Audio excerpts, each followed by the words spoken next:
అమరావతిలో permanent buildings కట్టాలనుకున్న చోట నీళ్లు నిలబడిపోయినాయి. చివరికి మొన్న పడవేసుకుని వెళ్ళారని వీళ్ళు వెటకారం చేస్తారు వైఎస్ఆర్ కాంగ్రెస్ పార్టీ వాళ్ళు. అది జగన్ నిర్వాహకమేనని అటు తెలుగుదేశం వాళ్ళు అంటారు.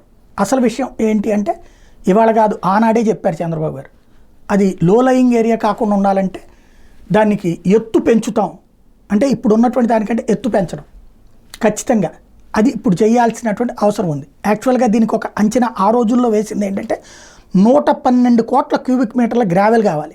దాన్ని అది గ్రావెల్తో నింపి చదును చేస్తే ఇప్పుడున్న భూమితో లెవెల్ అవుతుంది.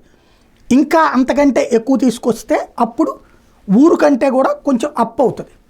అప్పుడు ఆ ప్రాంతానికి సంబంధించిన అవసరం ఉంటుంది. అమరావతి మంచా చెడా లేకపోతే అక్కడ పెట్టచ్చా పెట్టకూడదా ఇది అనవసరం ఇంకా. ఎందుకంటే రాష్ట్ర ప్రజలు తీర్పు ఇచ్చేశారు. అమరావతి రాజధాని వాళ్ళు డిసైడ్ అయ్యారు, అక్కడే కావాలనుకున్నారు. నవనగరాలతో కూడినటువంటి అమరావతిలోనే నవనగరాలు ఉండాలని కోరుకున్నారు.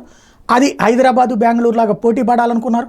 అసలు రాజధాని లేకుండా లేకపోతే 3 రాజధానులు అని పేరుతో ఏమీ చేయకుండా ఉండడం కంటే ఏదో ఒక రాజధాని ఉండడం బెటరు, అదే తర్వాత దాని అంతటా అదే అభివృద్ధి చెందుతుంది అనుకున్నారు.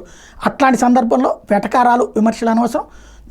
ఎంత సక్సెస్ అయితే మన రాష్ట్రం మన రాజధాని మనం బాగుపడాలి అంటే ఆ రాష్ట్రం మన రాజధాని బాగుపడాలి, తొందరగా అది సెటరేట్ అవ్వాలని కోరుకుందాం.